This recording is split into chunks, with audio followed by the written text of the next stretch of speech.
Good afternoon, everyone. See, ethics के कनोगे question amamu puro kan tausiko question amamu na nasa. Sige question sing se aina sequence na syllabus ki sequence na dum sa makunero ko. Mamangi video to ying bibo itar kati mamangi video to ki kogi kaya ni matang smash ying ako matamda adom gyan tani ko aina haisarisa hindi matang yeng apa matamda ngasagi syllabus ta yarba photo aduduni matang lais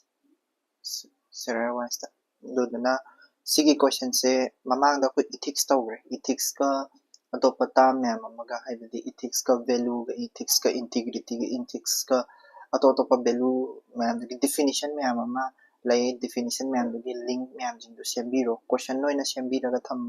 gesu yare note oina semge ga tham gesu yare adumana ama thambiro ko ngasi jina ethics haiba word to da amuk khara hena changchan ba ai tare ko ethics to gi kana ba karino degi ethics to na kari tawre human life ta du tawre ko atopa field da ethics na social life cha ethics na personal life cha ethics na public administration da ethics to na koigi crisis management or conflict management da kari tawi kholi adugumba mayam jingdo tongan na ninarani ko mayam ama leibabudi haidi na question hangiba mayam do aina khongkalaga adudo sequencing syllabus ki wise sequencing semaga lakani ko ngasi akoi nena duisina ethics ki kana bani ko mamang gi kanodana ethics ay kaino ethics ka atopa idi value hamsina kaino ethics ka value ga kari mari leine ethics ka integrity ga kari mari leine kai da ngarang mamangda ko mamangda itawsare mamangi video da aduga ngasi na mo ethics ki hen in diff oina changba question nga tani ko question se ai izara again ethics video number 2 ko class number 2 class okay class number 2 ko state the question na ko ni ninyo the question sa ira again question number 2 ko what does ethics seek to promote in human life duga why is it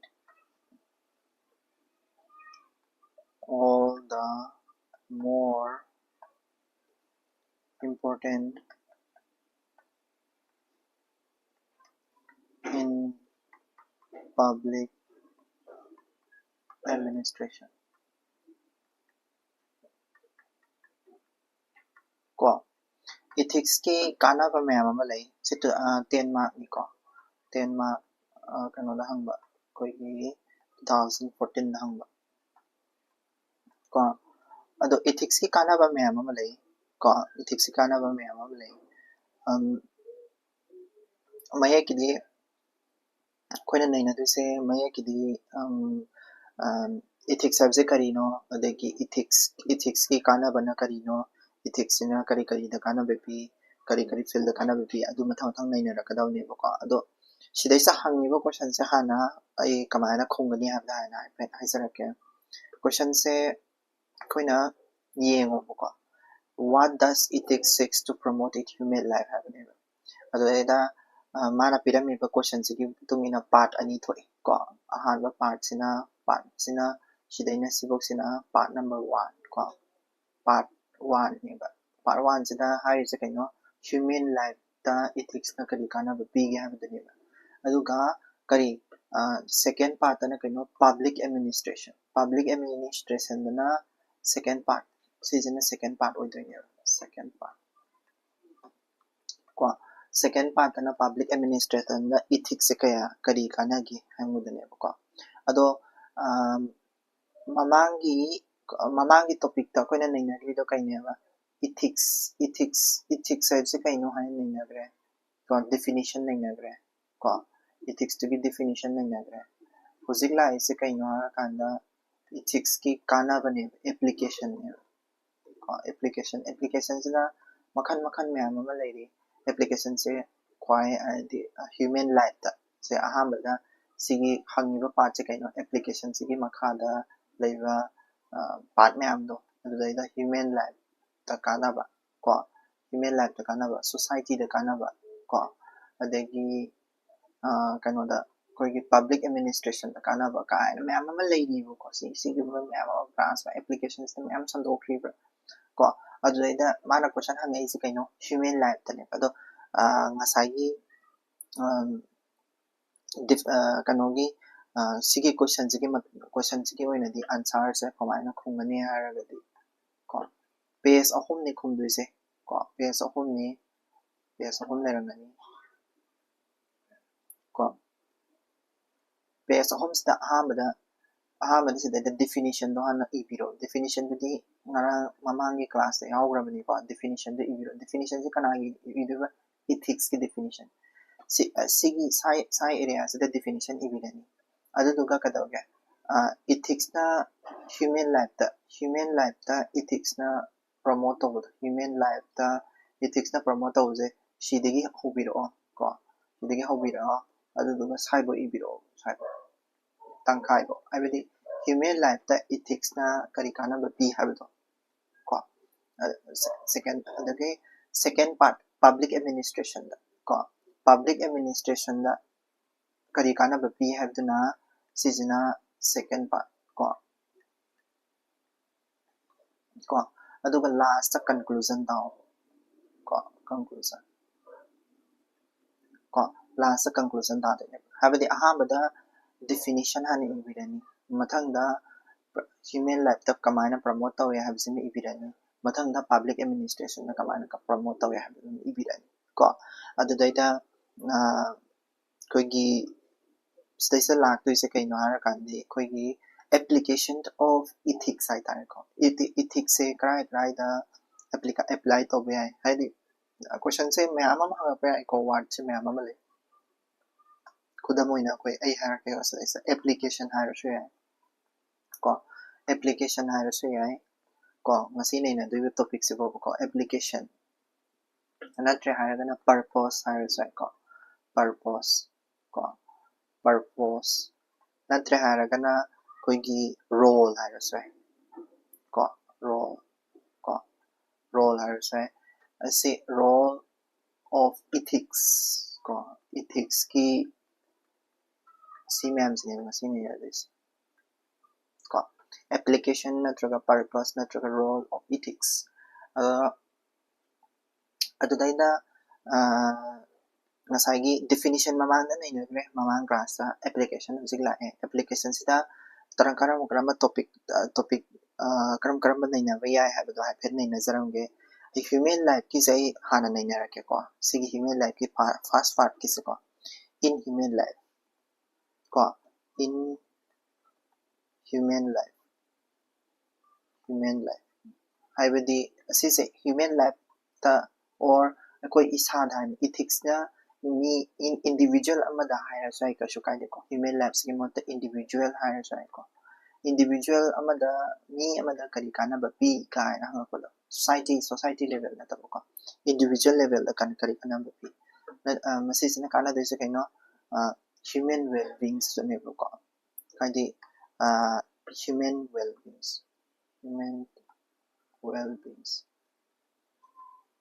ko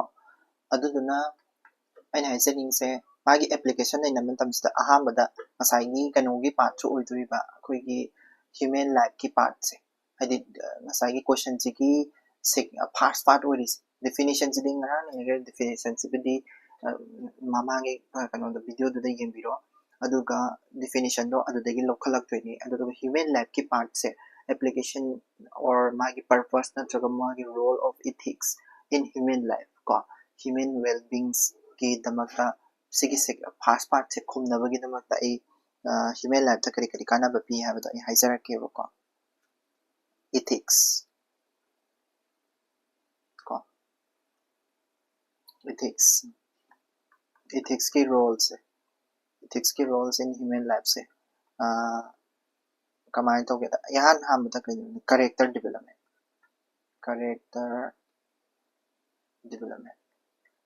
से character development से यहाँ हम like रे को character development से दा character कर्म character develop तो भी है like fairness achum बदे तो वो को अदेगी honesty को अदेगी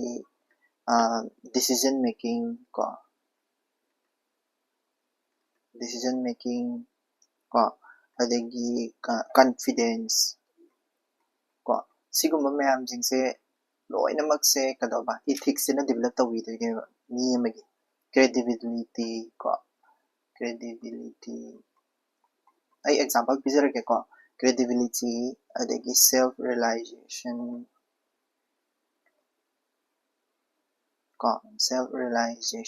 ko adegi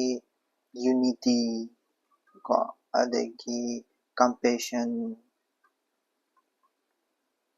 ko empathy higher things se developed characters in se develop tawna bo khona ra pa matamda ai khoina kadawga hara kanda ethics ina mate yam pang ko example I jara ke ko example da khoi Gandhi ji ki satyagraha ko adegi atopa khara ju leiri Mother Teresa ko adegi Abraham Lincoln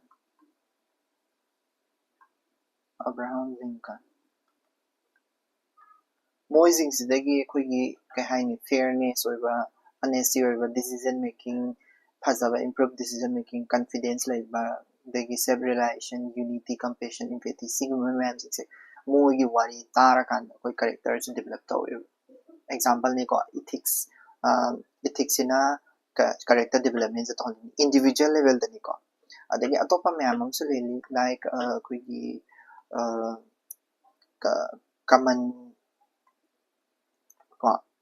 common code of conduct common code of ethics ina common code of conduct su pi ethics mi khudi mak lemina taragadi pulapunna akoi gi thabak se afaba nga ta tawrakadeni na common code of conduct ka se porakadeni ko adegi rightful duty se isana ta ethics ina akoina tawgadaba akoi society ji da tawgadaba duties me am ta rightful duties ko adegi sige example adum isana pizara su yare ko adegi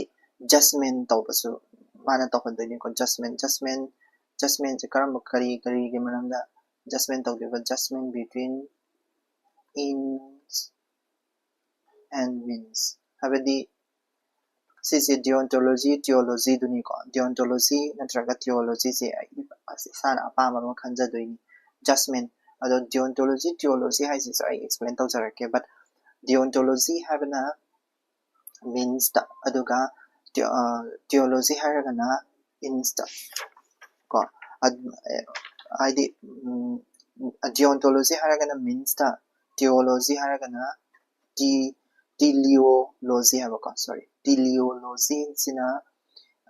koi gi insta based tawba habidi ai haijarake ko thaba ama tawba matamda akoi thabak to tawba se any huran gira kano da tawgera thabak to chumna tawgera lana tawgera phaina tawgera result to phangba adudu in the best of haibani ko thaba ama tawba matamsida result to adudang phangba adu khatang khandaragadi in the best of haine ko means the best of haragana thabak to oiba oidaba I khangdeba but tawadabu ai thabak to tawba matamdadi ai right path tadi sunsan sattaba yada thabak to tawba matamda right path ta sunsan sattaba yada achumma tawraga thabak to phangadaba thabak to siran turan tawraga thabak to phangge haiba khandaba adugumba means ne ko ins or means and hairisa ko adi in the best of in base ko adu na haragana mean base ko judgment anise habidi afaba thabak tawraga phangnaba honage haibra natraga phagera pharoira posak to phangal loire kaina khangera anisigi manaksida amakha khan bhai tare ko adugumba khanbada dusu ethics na yana mateng pangi ba khoida ko adugi example ai pirakhige matung da sum si makhada ai tamaki si ko husiki oina di point sing evaluation gi se aduga says adjustment between in base min base ko natra haragana or ko right achumana karino wrong aranbana kaino arama decision na kaino achumana karino ka haibase lowba ngamgadabani lowbang adi ko adagi teaches virtue habidi mi amada jengadaba magi afaba lamchat sajatto adudo virtue do takpi tambi ko dagi moral map oina sumaje pibi ko moral map natra adagi resolve moral issues ko sini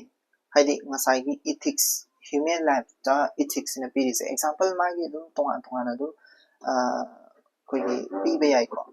ethics common code of conduct ta koigi UCC se PBI rightful duties ta fundamental duties to PBI adjustment between ends and means ta trolley problem ka the PBI teaches virtue da adigi moral may resolve moral issues masi ma'am example in PBI ko adubu sigi human values ta koi ngasai dorido sigi human life ta kari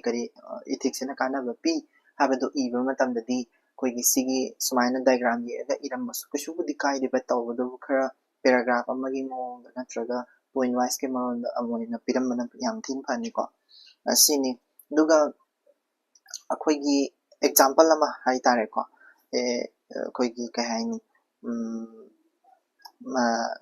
koigi philosophical point of view ta hai tare sigi marak sida koigi sise example ni ko asembege philosophical example hai tare ko adi philosophical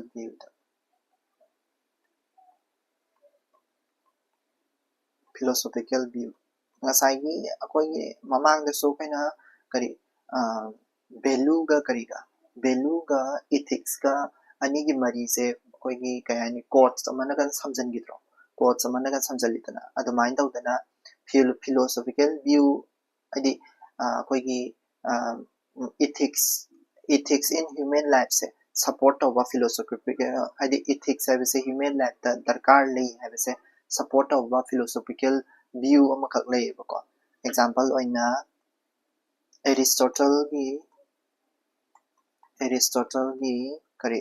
Aristotle's concept of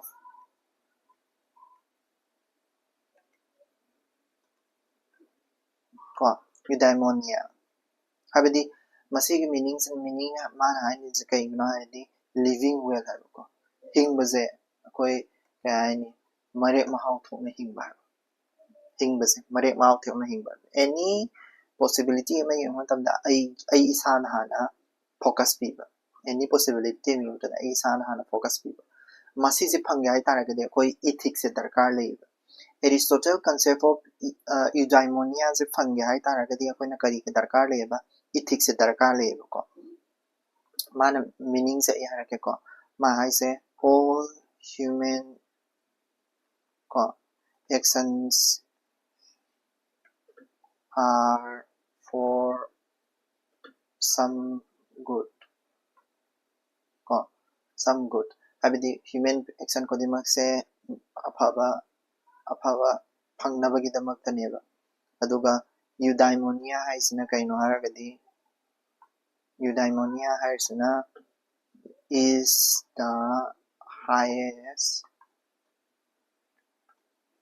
highest good habidi eudaimonia isagi nungaiba phangba miyoibana tawbe thabak khudimak se miyoibana tawbe thabak se nungainabani afabani ko adubu khwaidagi nungaibadi khwaidagi afabadi karino ai isa nungaijana ba hona self center oisaba or self center haragadi mu bad thing da mun sakre ko but ai isagi nungai janaba hona jabase masi jibu Aristotle gi concept of eudaimonia sini ko isagi nungai ni hingjabase mare mahal thong ni hingbase ko ko adudo masi ji kanana kadutane ethics contribute to this ethics na masi se phanghan bada mateng pange ko ethics contribute to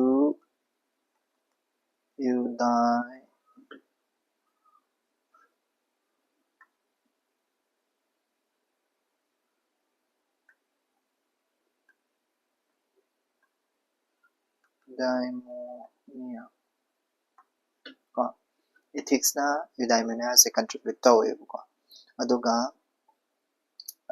eudaimonia and balance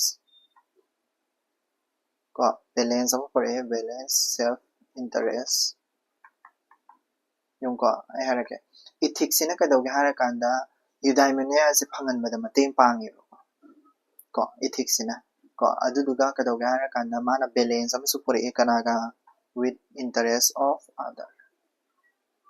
habedi eudaimonia se khaktang oi taragadi amuk sumu fatta bala kani ai isagi phana ba khaktang hona this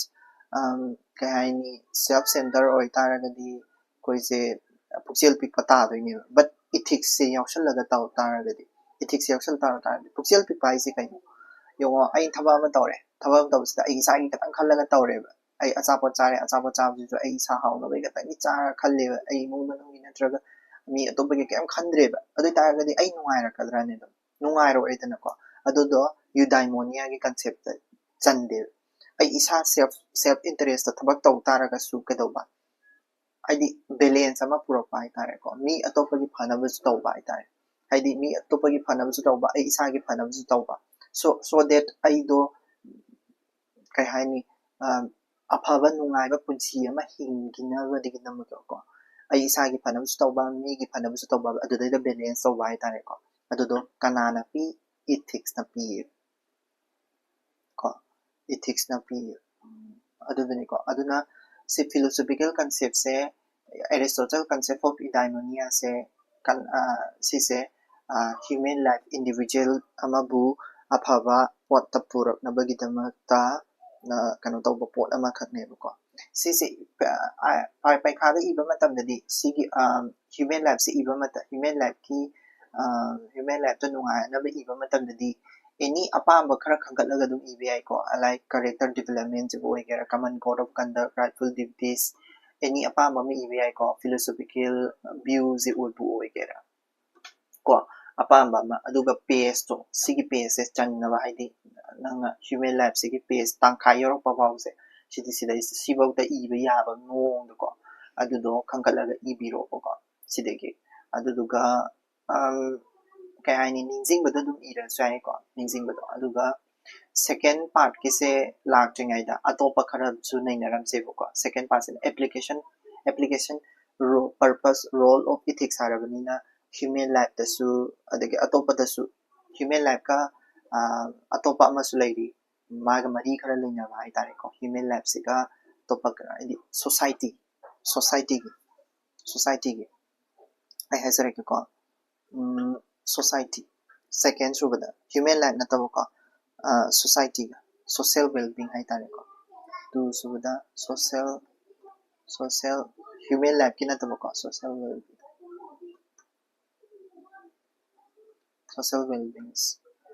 well-being sidi koina kadoga hara kanda social well-being se phangan ge hai tara gadi ethics se darkar le ya se hairak tuni ko social well-being se ko ai haizarake social well-being se kamai phangani hara kanda koi gi ethical society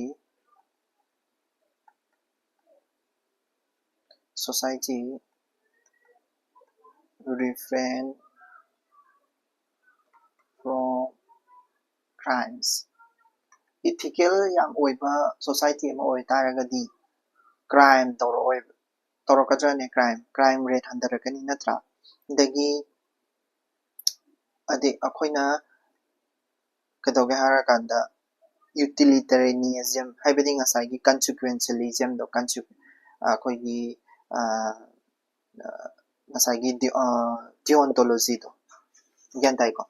ꯑꯗꯨꯗꯣ ꯐꯪꯒꯦ ꯍꯥꯏꯇꯥꯔꯒꯗꯤ ꯀꯣ deontology ꯗꯣ ꯍꯥꯏꯗꯤ consequence ꯗꯣ sorry teleology ꯍꯥꯏꯕꯀꯣ teleology ꯀꯣ teleology ꯗꯣ ꯑꯗꯨꯗꯨꯅꯤꯀꯣ ꯍꯥꯏꯁꯦ ꯍꯥꯏꯗꯤ ꯑꯩꯈꯣꯏꯒꯤ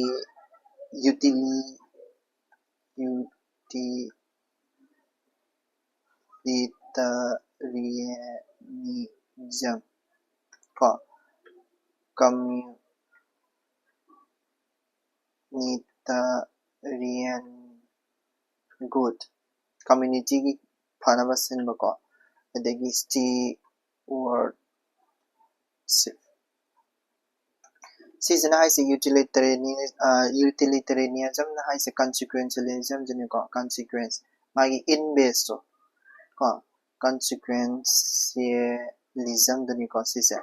adagi communitarian good pati khange community gi phanaba thabudo ko adagi stewardship the responsible citizen ama oibado stewardship oiba responsible oibado responsible ko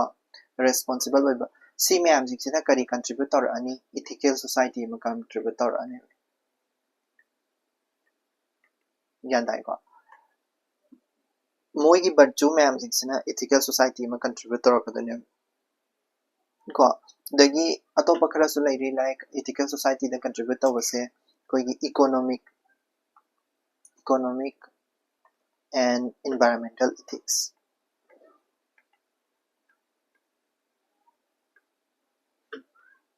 sinasu koi gi kadoge hara kanda ko ethical society is computer abadi aina pochai lang thoko igara dustbin da thadaraba ko pochai lang thoko igara dustbin thadaraba quran si di tawdraba ko crime handaraba ko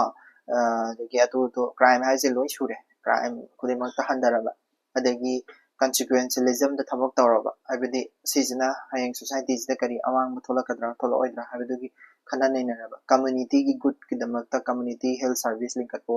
natraga kanogi koigi yani lamtu semba budu oiro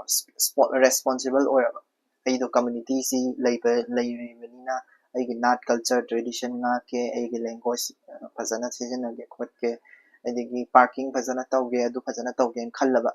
natra haragana economic akoigi paisa mangdana honaraba ethics da ko environment da soktana honaraba ko adoi taragadi madudu koina aduduna koida kari kanaba pi haragadi ethical society ma lingbuda kanaba pi so adudu koina social well being da thabak tawba haraga khangnei ko gyan dai ko aduduga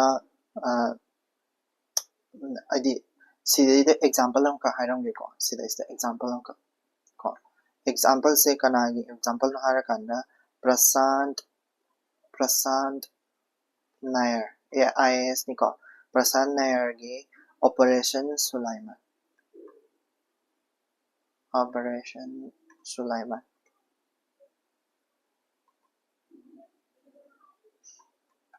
ko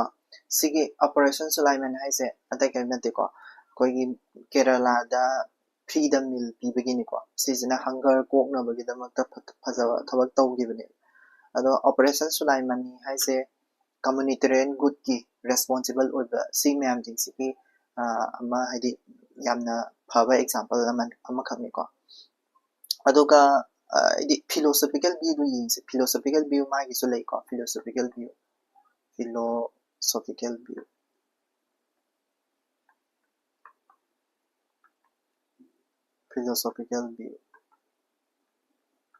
ko philosophical view sida koigi kadoge har kanda philosophical view se koigi magi meaning se adi kano se gandhi kano de gila ko gandhi gi kano se gandhi gi sarvodaya gandhi gi sarvodaya hai se kaino meaning se kaino universal uplifting hai ko universal upliftment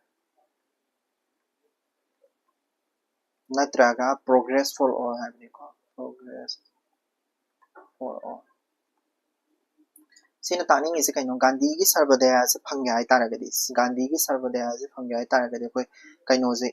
ethics से दरकार ले तो हायरकनी सर्वोदय से fungi हाय तारगदी कोई अहमदा कइनो decentralisation तौबा को decentralisation तौबा हायबदी कोई कय हायनि पावर से मी अमा खतंग पाइदबदो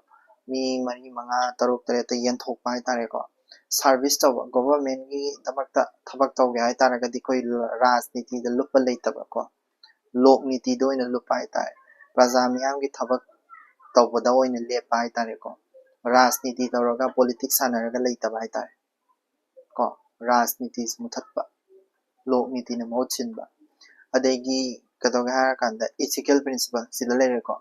इथिकल प्रिंसिपल से सुदरकार ले टू गेट को सर्वोदय फंगे हाय तारगदी डिसेंट्रलाइज तौगदबनी इथिकल प्रिंसिपल मैम दसु ngakna sakadabani non violence ko non violence ko से गांधी जी की फिलोसॉफिकल व्यू द कदोगे हारा कांदा इत कनो हाय से गांधी जी की सर्वोदय हाबदी पुनमक्की फनबा पुनमक्पु चौखटपा फंगनबा तौबा हायबसे करिदा तौरगदी फनी इथिकल प्रिंसिपल को मरुओइने इथिकल प्रिंसिपल से डिसेंट्रलाइजेशन सर्विस नॉन वायलेंस सिसु दरकार दे लेबा तबदबु इथिकल प्रिंसिपल दा तौरगदी फंगनी सिनेबा और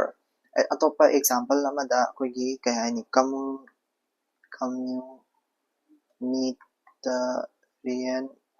ethics हदी मसिना करिदा बेस तौबा कम्युनिटेरियन ethics है सिना करिदा बेस तौबा communal principle माई community जुकी मागी responsibility दा ngakna सपाय तारे communal responsibility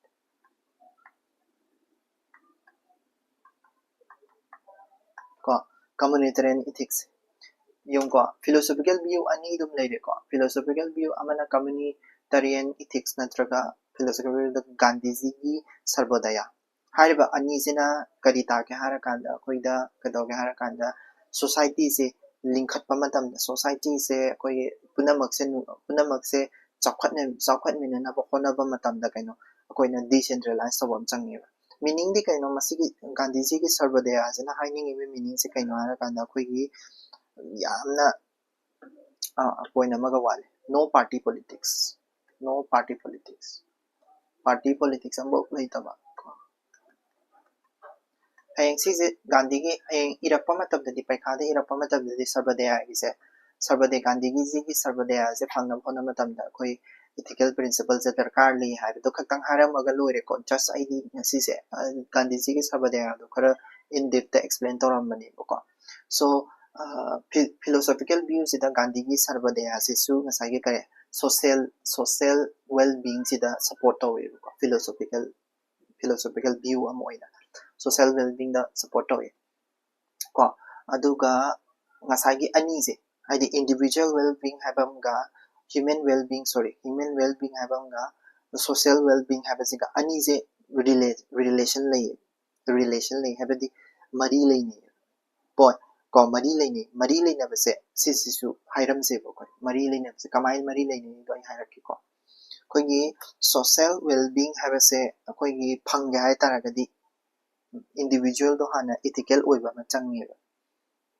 ko ethical oidragadi yade ko relation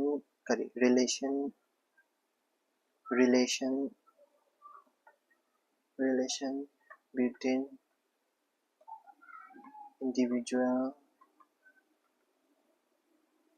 sisi paikha ki point of view dadi husiki question dugi matungina question do dadi id question do dadi yaudre ko relation between individual question do dadi yaudre ko question do khumba dadi sigi relation between individual well being and social well being aise kashu yauroi ko atopa question amadadi sisi khumdoine individual well being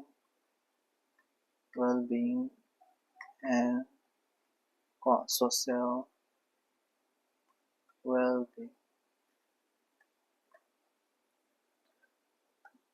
sise aina hapsalamini ko sida haibedi magi application me am dinja nainari da sigma point khara sa hapsalam se ko adada say mutual relationship laini mo se ko mutual interdependence lainani amana amada di kano id mipan tang na buto ko habedi sumaina koi gi ethical oiba individual ama lere ko individual ama lere ethical oiba ko ethical individual ama lere aduga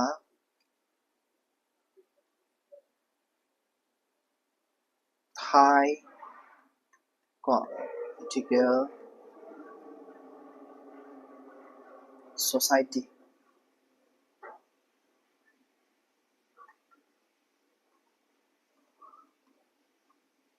high ethical society ama lere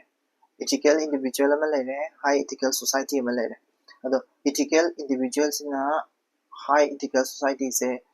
adi mana contribute tawdene contribute habedi kay haino har kanda ethical individual me amna ethical society ama same doine chumra contribute to aduga ethical individuals masing yam kay maze ethical society je strengthen ju tawri habedi chokhalan doine hena kanba society ama hena mara jetpa society ama ohen doine ko habedi mi jingdo society da leriba mi jingdo loi pha taragadi society du pha tabdi gyan tabra aduduni kuma haini sa ado society afaba society ma lai taragadi bola kadriba ano generation jingdo ko ano generation jingdo foster to same ai mai pa do pha taragadi bola kadriba macha jingdo zum pha ni sini wari ko society do pha taragadi nang si tawnu haina haibi taragadi sembi taragadi nurture to bi taragadi fazana adi ethical individuals amuk same aduna mutual interdependence laini ethical individual oi taragadi ethical individual dana ethical society ma semani ethical society duna amuk sumu ethical individuals sema kadoini so mutual interdependence ama laini example oina ko example amaka khaisarake example da koi gi ratan tata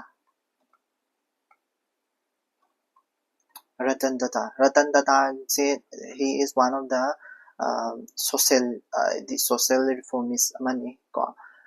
madi edi entrepreneur amasuni haidi yamna kano toba yamna phaba mi amani ko laibidi laigatre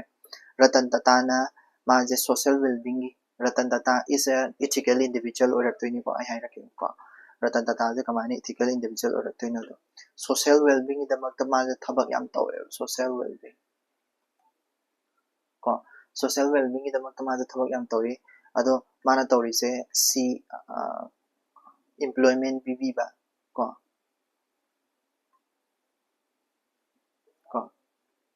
employment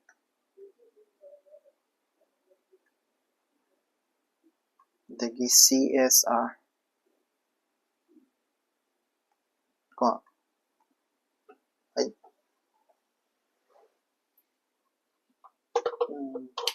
employment bibiba CSR tawbiba aduguma thabak social well-being thabak yam tawe sigi tawrabdina kari dawrake harakanda magi environment do stable environment ama oire stable environment ko stable environment ama oire environment ko kanagi for ratan tata masagi for their own mama sazu nungai ni hinge ratan tata masazu nungai ni hinge ko and the karigi environment of employee mayam jing dusu ko nungai ni hinge ratan tata na social well-being da makta thabak yam toye thabak bibi dana adu tawbidna aduduna afaba society maning khale afaba society duna ratan tata su nungai hale ratan tata su nungai hale ratan tata gi chokhatna basu magi company du gi chokhatna basu ona biri employees jing dusu nungai re ratan tata su nungai re ratan tata gi chokhatna basu ona individual well-being su oire gyan tare aduga society du bi su phanaba social well-being su oire meaning de kaino interdependence tawna bado aduna example zero ratan tata bibi ba ko sumaina 시대시다 마기 kayani general oiba haidare ko general oiba magi application or kogi role of ethics loi ko general oiba se kai kai no individual well being gi amana social well being gi ko adudaida individual well being sini ngasai kanu da season aduri se koina question ai ahamba question bigi ba question do aduda season ra tuise individual well being sini ko human life to sila is the human life and higher se ko definition pirani aduga human life ta or individual well being da kanaba pibudo usikido ipirani ko aduduga kanogi public administration da kanaba do adudu mathang mathang tawla se ko magi application sing se application id kai haini individual level da kanaba society level da kanaba usikido laigre ko adagi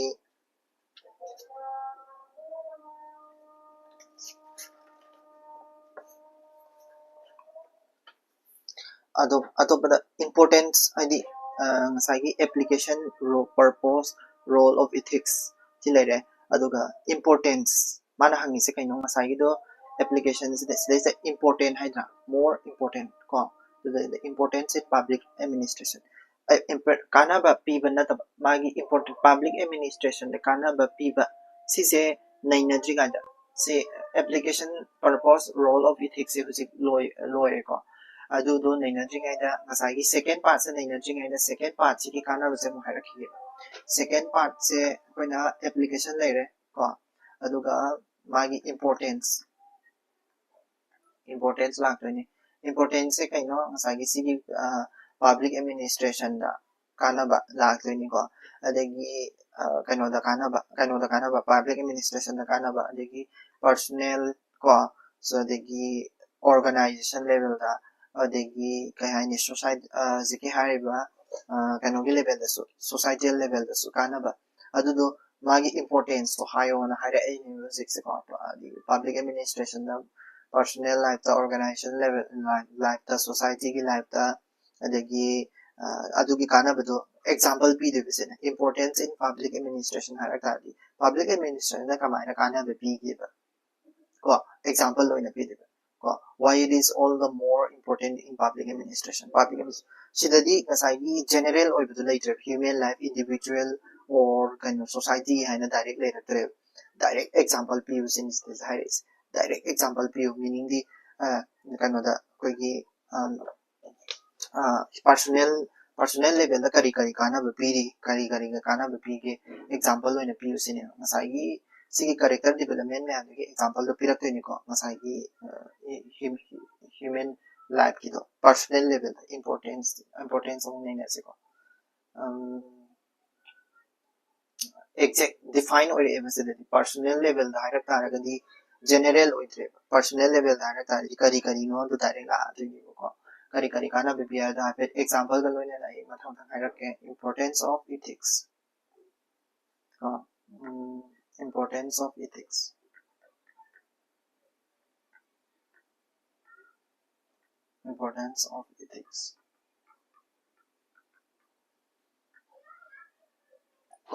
personal level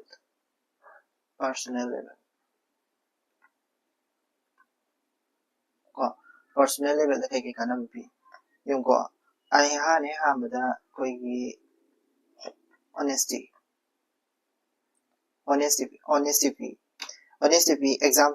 example oina koi gi kano gi chief election commissioner ogi ba koi gi hana former chief election commissioner oramba sisan ko yam honest oiba pa ni ko chief election commissioner oramba ni ma se ko yam honest oiba pa ni example oina pibe honesty gi da ko ma se example oina pibe integrity level ko ekta koi gi thabak tawada adi masagi se mi personal kano da chatta ba ta integrity am le officer aseng ba oiba adi yung si se so sugayam haize suga anades sagayam haize ayas officer mani ma se kadoge har kanda 20 times la magi chahi kun gi matam jida 20 times la transfer da pa amne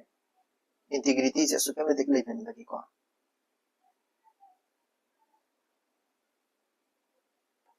in 20 years yamna kano to integrity yamna level pa ni selflessness level ko selflessness level example the Armstrong ban ko Manipuri Armstrong ban sibidi khangamani ma matandana sarkar gi yawudi khara yawe society gi level su ko help yawe aduba ayamana man ko lambe na ma kha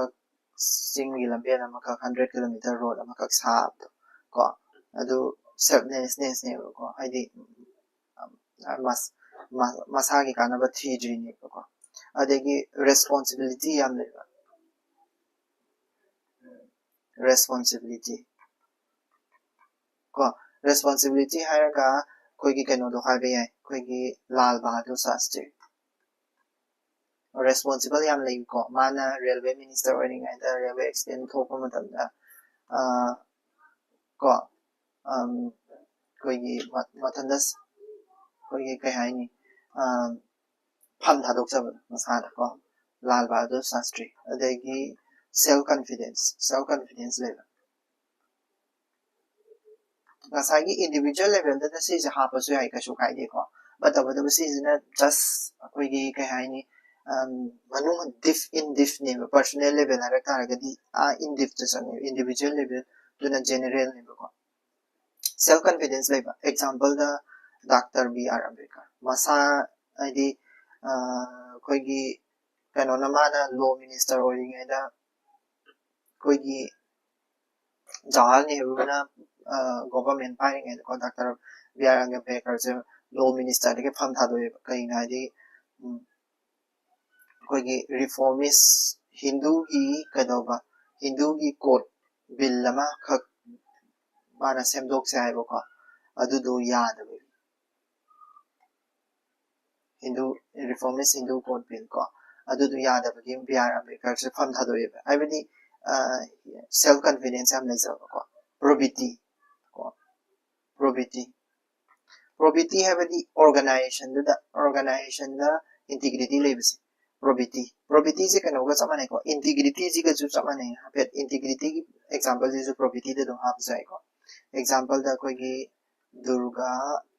Sakti dakpa ko adigi maze land ko gi land scam ko adigi sand mafia ko UP da sand mafia tauba mana kai haini thingi fasan haidi the P is taraga su yamna organization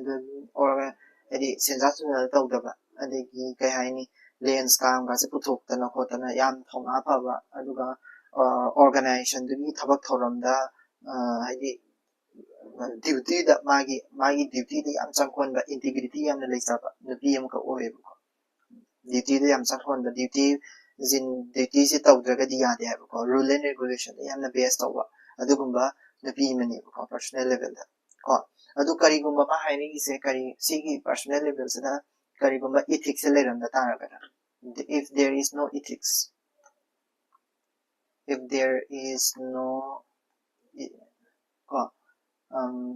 no ethics ko ethics learn I think de kari taro patai ko abuse ka tanga ni abuse domestic violence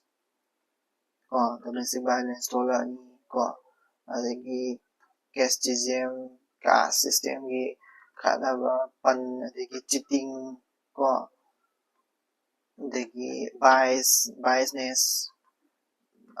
loy bana ko si ge ko phataba thabak ki di yam etc da lo shal example da koi gi kai ni queen ka kai have adi kaino gi kaino da Ramayana da Ram do bond ꯊꯥꯔꯤꯁꯦ ꯀꯀꯌꯥꯅꯅꯤ ꯀꯩ ꯀꯦꯅꯤꯁꯅꯦꯕ ꯀꯣ ꯀꯦ ꯑꯗꯒꯤ capitalist ꯀꯥꯡꯕꯨ ꯃꯥꯒꯤ ꯇꯣꯡꯉ ꯂꯣꯏꯔꯦ ꯀꯝꯄꯦꯅꯤꯗꯨꯗ ꯆꯥꯎꯈꯠꯂ ꯂꯣꯏꯔꯦ ꯈꯟꯕ ꯀꯥꯡꯕꯨ ꯀꯣ ꯑꯗꯒꯤ ꯄꯪꯀꯥꯖ ꯗꯤꯛꯁꯤꯠ ꯕꯤꯍꯥꯔꯒꯤ ꯑꯥꯏ ꯑꯦꯁ ꯑꯣꯐꯤꯁꯥꯔ ꯑꯃꯅꯤꯀꯣ ꯄꯪꯀꯥꯖ ꯗꯤꯛꯁꯤꯠꯁꯦ ꯃꯥꯅ ꯀꯩꯅꯣ ꯍꯥꯏꯗꯤ ꯑꯩꯈꯣꯏꯒꯤ ꯀꯥꯁꯀꯤ ꯃꯔꯝꯗ ꯌꯥꯝꯅ ꯍꯥꯏꯗꯤ ꯐꯖꯗꯕ ꯂꯣꯟ ꯋꯥꯍꯩ ꯌꯥꯝ ꯉꯥꯡꯈꯤꯕꯀꯣ ꯑꯥꯏ ꯑꯦꯁ ꯑꯣꯐꯤꯁꯥꯔ ꯑꯃ ꯑꯣꯏꯔꯒ ꯑꯗꯨꯒꯨꯝꯕꯗ ꯑꯦꯛꯖꯥꯝꯄꯜ ꯄꯤꯕ ꯌꯥꯏꯀꯣ ꯃꯌꯥꯝ ꯑꯃ ꯂꯩ ꯑꯥꯏ ꯑꯦꯁ ꯑꯣꯐꯤꯁꯥꯔꯗ ꯐꯠꯇꯕ ꯊꯕꯛ ꯌꯥꯝ ꯇꯧꯕꯀꯣ ꯑꯗꯨꯒꯨꯝꯕ ꯐꯥꯈꯤꯕ ꯈꯣꯠꯈꯤꯕ ꯈꯕꯔꯗꯒ ꯌꯥꯎꯕꯁꯤꯡꯁꯦ ꯁꯨꯝ ꯏꯁꯜꯂꯁꯨ ꯌꯥꯏꯀꯣ ꯁꯤꯗꯩꯁꯤꯗ ꯑꯦꯛꯖꯥꯝꯄꯜ ꯄꯤꯕꯗ ꯑꯩ ꯈꯕꯔꯗꯣ ꯄꯥꯏ ꯀꯥꯏꯅ ꯈꯪꯅꯕꯒꯤꯗꯃꯛꯇ ꯑꯦꯛꯖꯥꯝꯄꯜꯗ ꯐꯠꯇꯕ ꯊꯕꯛ ꯇꯧꯕ ꯑꯥꯏ ꯑꯦꯁ ꯑꯣꯐꯤꯁꯥꯔꯒꯨꯝꯕ ꯑꯗꯨꯒꯨꯝꯕ ꯌꯥꯎꯔꯛ ꯇꯥꯔꯒꯗꯤ ꯀꯣ ꯑꯁꯤ ꯄꯔꯁꯣꯅꯦꯜ ꯂꯦꯚꯦꯜꯒꯤ ꯐꯠꯇꯕ ꯊꯕꯛ ꯇꯧꯕ ꯏꯊꯤꯛꯁ ꯌꯥꯎꯗꯕ ꯅꯨꯄꯥ ꯅꯨꯄꯤꯒꯤ ꯑꯦꯛꯖꯥꯝꯄꯜꯗꯨꯗ ꯍꯥꯞꯆꯤꯟꯕ ꯌꯥꯏꯕꯀꯣ ꯑꯣꯔꯒꯅꯥꯏꯖꯦꯁꯟ ꯂꯦꯚꯦꯜꯗ ꯑꯃꯨꯛ ꯌꯦꯡꯁꯦ ꯑꯣꯔꯒꯅꯥꯏꯖꯦꯁꯟ ꯂꯦꯚꯦꯜꯗꯅ ꯀꯃꯥꯏꯅ ꯇꯧꯒꯦꯗꯣ ꯑꯁꯤꯁꯨ ꯏꯟ ꯗꯤꯞꯇꯅꯤꯀꯣ ꯆꯪꯉꯤꯁꯦ organisation level organization importance ko importance of ethics organization level da ethics yaw taragadi public faith the increase torani ko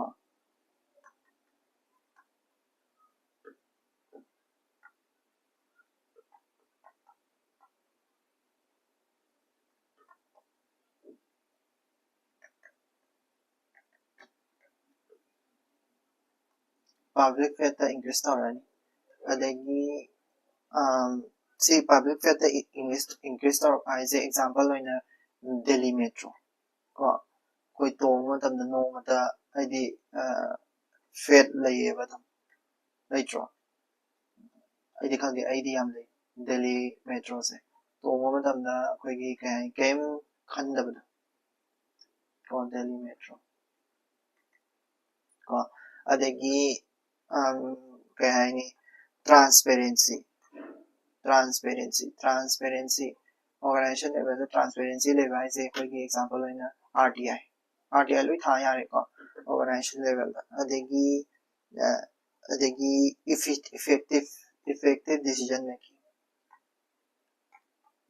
effective decision making singa sagi duni loi hanjal ko decision making da hena afaba kano loiba ko if there is no ethics leram da taraba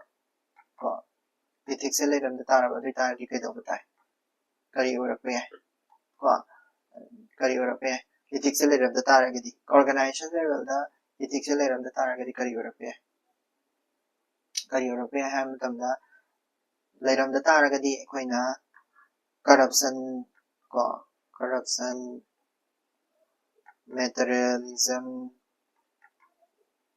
materialistic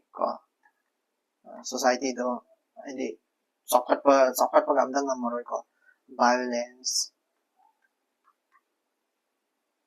ko gender crime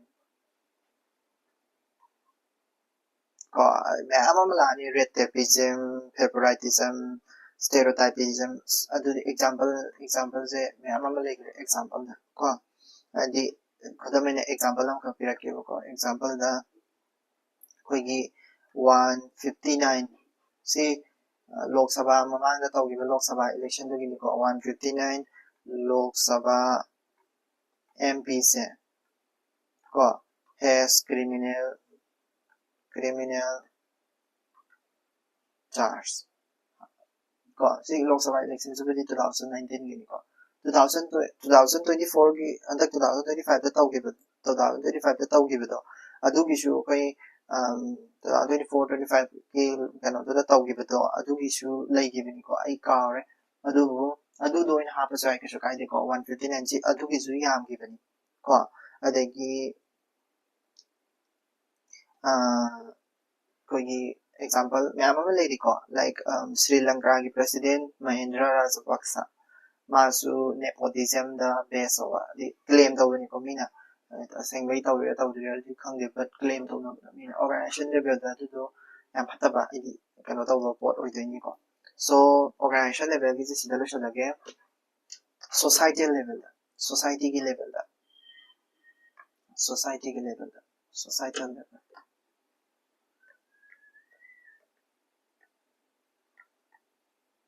society level da karigumba ꯑꯩꯈꯣꯏꯒꯤ ꯉꯁꯥꯏꯒꯤ ꯀꯩꯅꯣꯁꯤꯅ ꯀꯩꯅꯣ ꯇꯧꯔꯛ ꯇꯥꯔꯒꯗꯤ ꯀꯣ ꯍꯥꯏꯕꯗꯤ ꯑꯩꯈꯣꯏꯒꯤ ethics ꯌꯥꯝꯅ ꯂꯩ ꯇꯥꯔꯒꯗꯤ ꯑꯩꯈꯣꯏꯒꯤ ꯇ꯭ꯔꯁꯁꯦ ꯌꯥꯝ ꯍꯦꯟꯒꯠꯂꯛꯀꯅꯤ ꯇ꯭ꯔꯁ ꯕꯤꯜꯗꯤꯡ ꯀꯣ trust building ꯑꯩꯈꯣꯏꯒꯤ example ꯑꯣꯏꯅ village ꯑꯃꯈꯛ ꯂꯩ ꯀꯣ Sani Siganapur ꯁꯤꯒꯤ Sani Siganapur ꯍꯥꯏꯁꯦ ꯑꯩꯈꯣꯏꯒꯤ no door village ꯍꯥꯏꯅ ꯈꯪꯅꯩꯕ ꯍꯥꯏꯕꯗꯤ ꯑꯩꯈꯣꯏꯒꯤ village ꯁꯤꯗ ꯌꯨꯝ ꯃꯈꯩꯁꯦ ꯊꯣꯡ ꯑꯝꯇ ꯄꯥꯟꯗꯦ society levelꯗ ethics ꯂꯩꯅ ꯇꯥꯔꯒꯗꯤ ꯀꯩ ꯍꯥꯏꯅꯤ trust ꯌꯥꯝꯅ ꯂꯩꯅꯩꯕꯀꯣ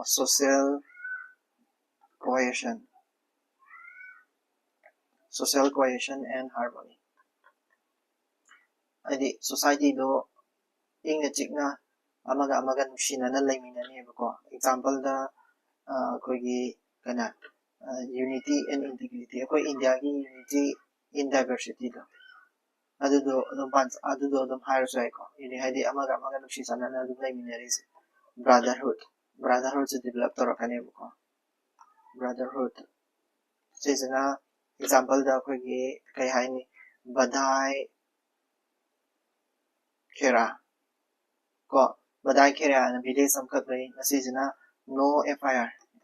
ꯑꯝꯇ ꯂꯩꯇꯕ ꯑꯃꯒ ꯑꯃꯒꯁꯦ ꯍꯥꯏꯗꯤ ꯈꯨꯗꯣꯡꯊꯤꯕ ꯅꯠꯇ꯭ꯔꯒ ꯀꯩꯅꯣ ꯐꯠꯇ ꯅꯨꯡꯗ ꯊꯣꯛꯑꯝꯕꯁꯨ ꯌꯥꯏ ꯕꯠ ꯑꯃꯒ ꯑꯃꯒ ꯃꯆꯤꯟ ꯃꯅꯥꯎꯗꯨꯅ ꯂꯩꯃꯤꯟꯅꯕꯗꯣꯀꯣ ꯑꯗꯒꯤ communal harmony ꯂꯩꯃꯤꯟꯅꯕ communal harmony ethics ꯌꯥꯝ ꯂꯩ ꯇꯥꯔꯒꯗꯤ communal harmony ꯍꯥꯏꯗꯤ ꯔꯤꯂꯤꯖꯟꯒꯤ ꯃꯇꯥꯡꯗ ꯀꯔꯤꯝꯇ ꯌꯦꯠꯅꯕ ꯂꯩꯔꯣꯏꯕ ꯂꯥꯏꯛ ꯑꯩꯈꯣꯏꯒꯤ ꯁꯤꯈꯀ Hindu communitiesꯅꯀꯣ Sikh Hindu repairing and all mosques ꯂꯨꯙꯤꯌꯥꯅꯥꯗ mosque ꯑꯃꯈꯛ ꯀꯣ ꯍꯤꯟꯗꯨꯒ ꯀꯩꯅꯣꯒ ꯁꯤꯈꯀꯅ ꯁꯦꯝꯒꯠꯄꯤꯌꯦꯕꯀꯣ mosque ꯑꯃꯈꯛ ꯁꯦꯝꯒꯠꯄꯤꯌꯦꯕ ꯑꯗꯨ communal harmony ꯂꯩꯅꯕꯒꯤ example ꯑꯃꯈꯛꯅꯦꯕꯀꯣ ꯀꯣ if there is no ethics ꯂꯩꯔꯝꯗ꯭ꯔꯕ society levelꯗ there is no ethics ꯂꯩꯔꯝꯗ꯭ꯔꯕ ꯑꯗꯨ ꯇꯥꯔꯗꯤ societyꯗ ꯄꯨꯔꯥ ꯃꯥꯡ ꯇꯥꯅꯤꯡꯉꯥꯏ ꯑꯣꯏꯔꯅꯤꯀꯣ like terrorism ꯀꯣ terrorism there will be terrorism communal conflict ꯀꯣ ꯃꯅꯤꯄꯨꯔꯗꯒ ꯇꯧꯔꯤꯁꯦ ꯀꯣ ethics ꯂꯩꯅꯗꯕꯩꯅꯦꯕꯀꯣ ꯑꯗꯒꯤ ꯑꯗꯨꯝ ꯃꯅꯤꯄꯨꯔꯒꯤ conflict ꯀꯥꯁꯦ ꯑꯗꯨꯝ exampleꯗ ꯑꯗꯨꯝ ꯍꯥꯏꯕ ꯌꯥꯔꯦꯀꯣ tax ꯍꯥꯏꯕ ꯌꯥꯝ tax ꯄꯤꯗꯕꯤꯗ ꯂꯩꯕ ꯃꯐꯝꯁꯦ tax ꯍꯥꯏꯕ ꯍꯥꯏꯔꯛꯀꯅꯤꯀꯣ illegal mining ꯃꯌꯥꯝ ꯑꯃ ꯂꯩꯈ꯭ꯔꯦ etc ꯃꯌꯥꯝ ꯑꯃ ꯂꯩꯈ꯭ꯔꯦ ꯀꯣ exampleꯗ ꯑꯩꯈꯣꯏꯒꯤ Indira Gandhi ꯑꯩꯈꯣꯏꯒꯤ assassination ꯇꯧꯕ ꯃꯇꯝꯗ Sikh communityꯁꯤꯡꯁꯦ target ꯇꯧꯋꯦꯕ Indira Gandhiꯁꯦ ꯍꯥꯠꯈꯤꯕ ꯃꯇꯝꯗ target after ꯍꯥꯏꯗꯤ Indira Gandhi ꯍꯥꯠꯈ꯭ꯔꯤꯁꯦ Indira Gandhi ꯀꯣ assassination Sikhsꯤꯡꯒꯤ ꯃꯥꯒꯤ liberation ꯀꯔꯤ army ꯍꯥꯏꯕ꯭ꯔꯥ ꯀꯩꯅꯣ ꯑꯗꯨꯗꯨꯅ ꯍꯥꯠꯈꯤꯕꯅꯤꯗꯅꯀꯣ ꯃꯣꯏꯁꯦ Sikhsꯤꯡ ꯑꯗꯣ Indira Gandhi ꯁꯤꯈꯤꯕ ꯃꯇꯝꯗ ꯑꯗꯒꯤ ꯅꯠꯇ꯭ꯔꯒ example ꯑꯇꯣꯞꯄꯗ ꯗꯦꯜꯂꯤꯒꯤ riot ꯀꯣ Delhi riots of 2020ꯒꯤ Delhi riotꯇ ꯀꯩꯗꯧꯋꯤ mass looting ꯇꯧꯋꯤ ꯑꯩꯈꯣꯏ ꯃꯅꯤꯄꯨꯔꯗꯁꯨ ꯑꯗꯨꯝ ꯇꯧꯋꯤꯀꯣ looting of shops ꯀꯣ ꯁꯨꯃꯥꯏꯅ ꯍꯥꯏꯗꯤ ethics ꯂꯩꯇ ꯇꯥꯔꯒꯗꯤ ꯁꯤꯒꯨꯝꯕ ꯊꯕꯛꯁꯤꯡꯁꯦ ꯌꯥꯝ society levelꯗ ꯌꯥꯝ ꯇꯧꯔꯛꯀꯅꯦꯕꯀꯣ ꯂꯥꯁꯇ ꯉꯁꯥꯏꯒꯤ ꯑꯩ ꯉꯁꯥꯏꯒꯤ questionꯗꯨꯒꯤ second partꯇꯣ ꯂꯥꯛꯑꯦꯀꯣ ꯂꯥꯁ second partꯁꯦ ꯑꯩꯈꯣꯏꯅ public administrationꯗꯗꯤ ꯁꯤ ꯂꯦꯚꯦꯜꯁꯤꯡꯁꯦ ꯃꯊꯪ ꯂꯥꯛꯇꯣꯏꯅꯤ public administrationꯗ ꯑꯇꯣꯞꯄ ꯈꯔꯁꯨ ꯂꯩꯔꯤꯀꯣ public administration ꯅꯠꯇꯕꯁꯨ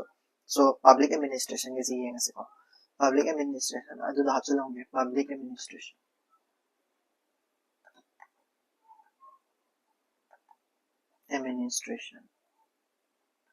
diagram oina piramge ko sigidi public administration dadi koigi public administration dadi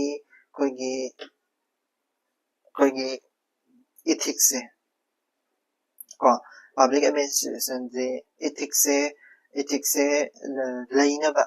ko ethics se laina ba public administration de kari kari tawbe ya ko in order to have an ethics se kari marang ino kanari se ko ethics is important ko adu kari marang ino ethics is important ethics is important ko important in public administration the ethics important or is kaigino ko second ARC ki matungina second ARC yengsi ko second ARC ki matungina kari kari haram hara kanda koigi human oigadamne ro koise human akoise mi ama oigadamne ba han mi ama gi lamcha saga chakadamne sanga gi lamcha saga chapayade administration taw matamda haidi miyoibagi sentiment khangna thabak tawgadabane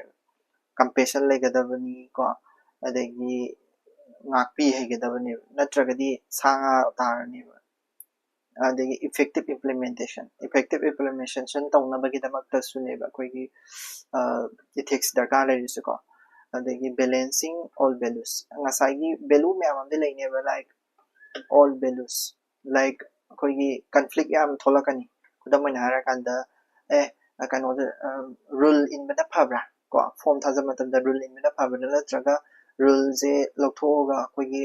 aidi darkar leba mi do katanga pi bana phabra kai wakan je khalakani ko aidi rule gi matungi nadi adar darkar lei haiduni yan tabra adar darkar lei haidani bana pi se kano se form thaja lakpa matamda koigi kano amagi any beneficiary amagi haidi all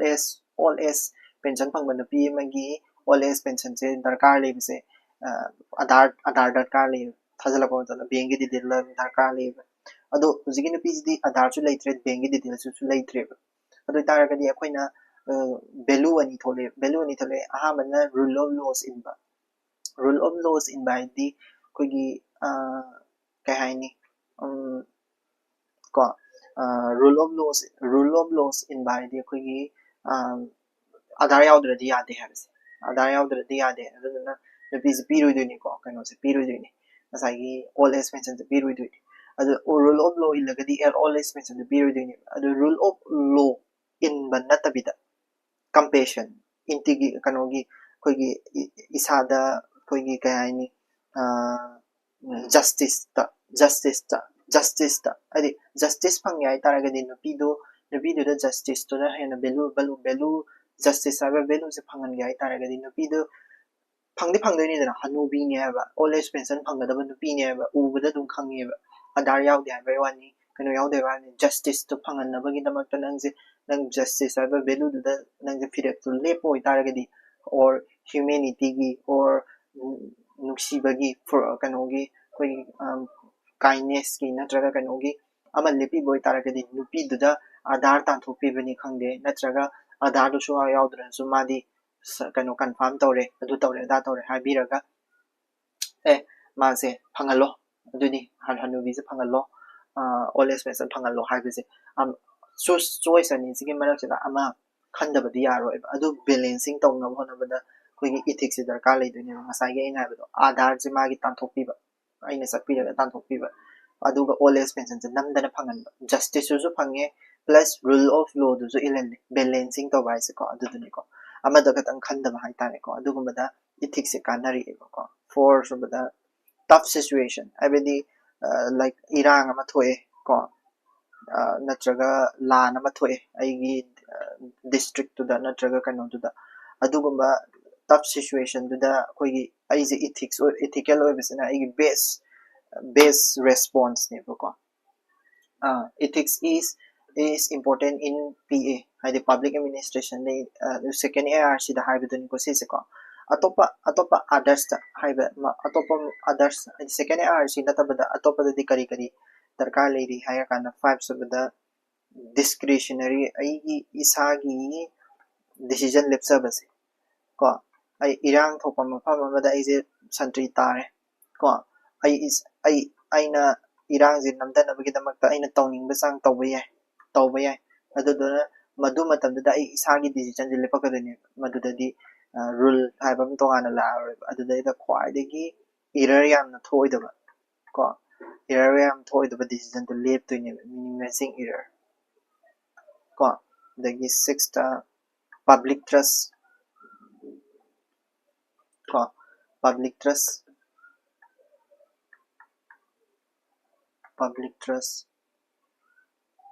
ko se public trust haraga koigi DVT gumba DVT as a direct balance transfer do ko DVT natraga CP grams se koigi kanon ko grievance kano koigi sarkar da koigi awaba koigi kari kara nugai tabasing se koigi thagat phamne ko CP gram ai se ko 6 dagi ethical dilemma ko ethical dilemma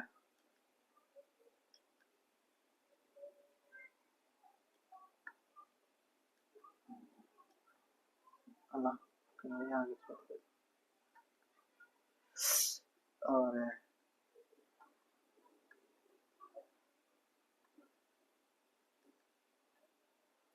7 ko 8 subada navigate ethical dilemma ai kariguma ethical dilemma ama laiba matamda koina kaidoba tai koigi ethical principle मैम सिजनरगा कोइना सत्पा ताई को दगी 7 8 9 सुबदा कोइगी kai haini high standard of conduct कोइगी ngasagi लाल बहादुर शास्त्री से याम fava मी मखनी को मासे मागी नुपीगी कनो हाइदि एग्जांपल द लाल बहादुर शास्त्री मागी नुपीगी साड़ी एमा लेबा चलेबको प्राइम मिनिस्टर ओरिङै द मान अदैदा प्राइम मिनिस्टर ओरिमिना लाल बहादुर शास्त्री द माजे माना पाम साड़ी दो ममन अदु चपचाना पिरमिबा ममन ताबियु भाव हाइबको मान अदुदगा फियो लिबिन पासिना कनो आईगी कनो से हाइदि प्राइम मिनिस्टर ओरिमिना आईदि फ्री द पीरगे न हाइपा फ्री द लो यादि माना को अदुगुम हाइबदि हाई वैल्यू लेबा हाई स्टैंडर्ड कंडक्ट लेबा अदुगुमदो पब्लिक एडमिनिस्ट्रेशन दा को लेरकनबगे दमकता इथिक्स हैबसे दरकार याम लेबा एग्जांपल लोइ पीबी आई को सिसे एग्जांपल से इस्ता पब्लिक एडमिनिस्ट्रेशन के एग्जांपल खरा पीरबदा सी कनो प्राइम मिनिस्टर लाबदे साची जे कतनते TN सेसान को अदगी अशोक खेमका को Ashok Armstrong पामे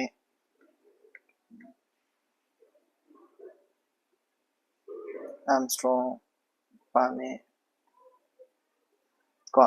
अदगी साइट्रेंड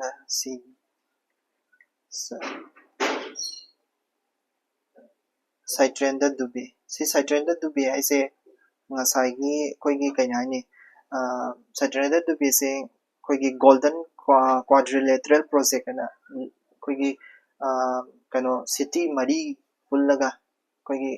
india gi city achoba mari metropolitan city mari pullana semga daba lambi ramakak sabne ba adida saturday to be sina IES officer oiba haidi economic service ke aduda mana corruption se mana whistleblower oil by tai ko adu ma hato pi gi ko adu gi wari ga se hairam ba ko example the public administration ma thawai kat ki bani ko adagi devotion to duty haidi duty the devotion to baga se ko gi kai haini ko gi swami vivekananda ga se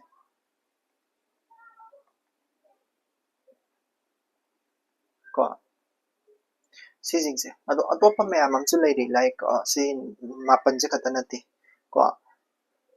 integrity build up तौबदा national interest तबक तौना होना बदा ko adugumba mayam jingse loinama kano toba yaebako sidesta sigi part sima hapsalo aduduga saigi public administration gi part sima hapsalo aduduga yarani aigi wakhantadi ko masage question da khumba matamda sigi public administration gi pot sima hapsalo aduduga conclusion iba haitare ko conclusion da kari iba ya har kanda masagi si public administration gi pot sima hapsalani ko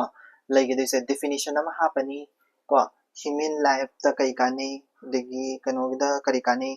public administration da kai kani habirani aduga conclusion da kari ta be conclusion da koi example ama oina pba ba ko example na trahara ka so koi gi quotes kumba habedi koi gi conclusion da quotes kumba alba einstein nga piramba quotes kumba lei ko try not to become a man of success ko try not to become a man of success but rather try to become a man of value kaina ka haibaga lei ko adugubuduna conclusion je loshalaga ko yam phasaba answer matani ko do answer do ithoga dum sanaba yai ko do ai answer do ni ai shorts videos inda ai thagalake answer do iraka sigi answer je aduga sigi manaba question khara su ai hayeng nai na jarake ngasi gi sida loshalasi ko thank you so much, have a great day ahead.